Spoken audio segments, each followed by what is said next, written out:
Good morning friends. स्वागत है आपका आपके यूट्यूब चैनल पर। आइए हम देखते हैं जनवरी 2021 से दिसंबर 2021 तक के करंट अफेयर क्वेश्चनों का। मोस्ट इंपॉर्टेंट क्वेश्चन है, ग्रुप डी लेखपाल भर्ती के लिए बहुत ज़्यादा इंपॉर्टेंट है और आज से हम तैयारी करते हैं। फटाफट 15 क्वेश्चन देखते हैं। IMD द्वारा जारी वर्ल्ड टेस्ट रैंकिंग रिपोर्ट 2021 में भारत को कौन सा स्थान प्राप्त हुआ है? भारत को पहला ऑप्शन 52वां, 56वां, 55वां, 54वां। भारत को कौन सा IMD द्वारा 56वां स्थान प्राप्त हुआ है। चलिए नेक्स्ट देखते हैं। गुजरात के किस जिले को 100% जैविक खेती वाला जिला घोषित किया गया है? तो कौन सा जिला है गुजरात का? पहला ऑप्शन डोंग जिला, कच्छ, भावनगर, गांधीनगर। यानी किसको दिया गया है? डोंग को। गुजरात के डोंग जिले को 100% जैविक खेती वाला जिला घोषित किया गया है। नेक्स्ट क्वेश्चन, वैश्विक स्वास्थ्य सुरक्षा सूचकांक 2021 के संबंध में कौन सा कथन सही है? पहला, इस सूचकांक में यूएस को प्रथम स्थान प्राप्त हुआ है। दूसरा ऑप्शन, इस सूचकांक में भारत का 66वां स्थान रहा।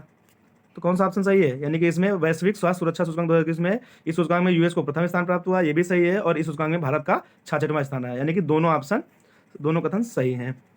चलिए आइए नेक्स्ट देखते हैं। हाल ही में दुनिया की पहली 100% पेपरलेस होने वाली सरकार कौन सी बनी है? तो पहला ऑप्शन है दुबई, अबू धाबी सरकार, सऊदी अरब सरकार, इजराइल सरकार। तो इसमें कौन सा था? पहला ऑप्शन सही होता है, दुबई सरकार। अगला क्वेश्चन देखते हैं।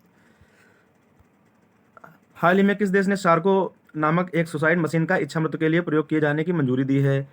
तो इच्छा मृत्यु शार्को नामक सुसाइड मशीन है, जिसको कौन सा देश है जो शार्को नामक सुसाइड मशीन को इच्छा मृत्यु के लिए प्रयोग किए जाने की मंजूरी दी है? ये है हमारा स्विट्जरलैंड। कौन सा ऑप्शन है हमारा? स्विट्जरलैंड। चलिए आए थे नेक्स्ट क्वेश्चन देखते हैं। 11वां इक्विवेरिएंट 21 सैन्य अभ्यास का आयोजन किन दो देशों के बीच में किया गया है?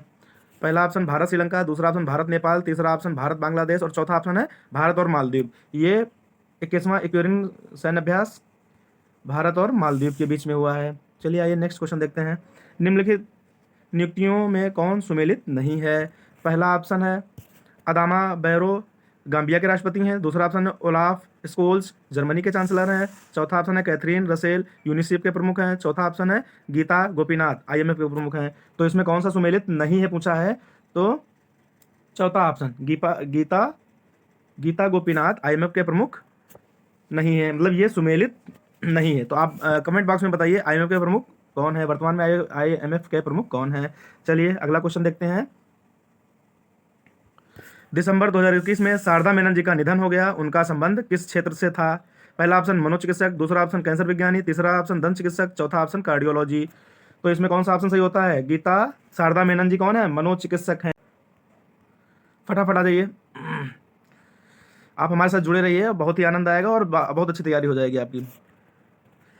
पहला 9वां क्वेश्चन है, हाल ही में प्रकाशित पुस्तक 1971 charge of the Gorkhas and others stories के लेखक कौन है?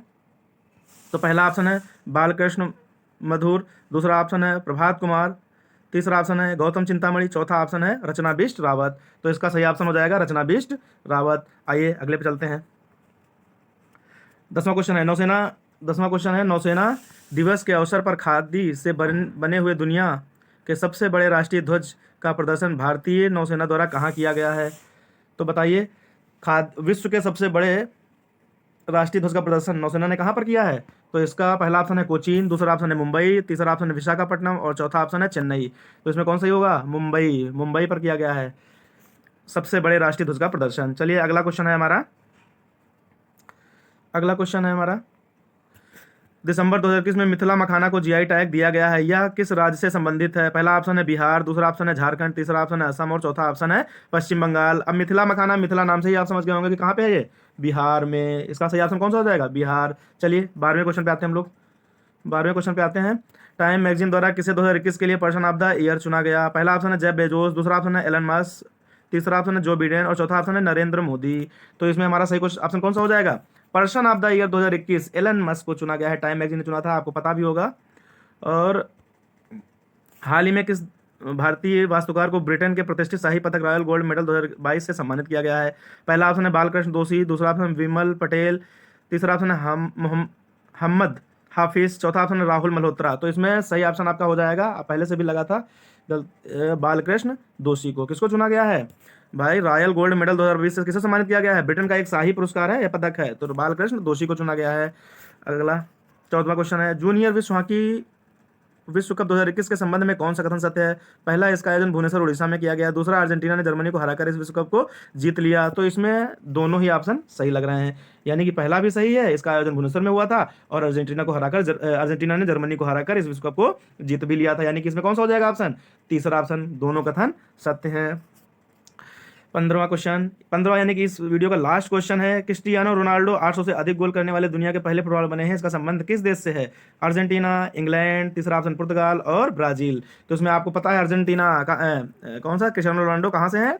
पुर्तगाल से हैं। ये हमारे आज हमारा लास्ट क्वेश्चन है, और अच्छी तैयारी के लिए जुड़े रहिए, हमारे यूट्यूब चैनल से है, आपको बेहतर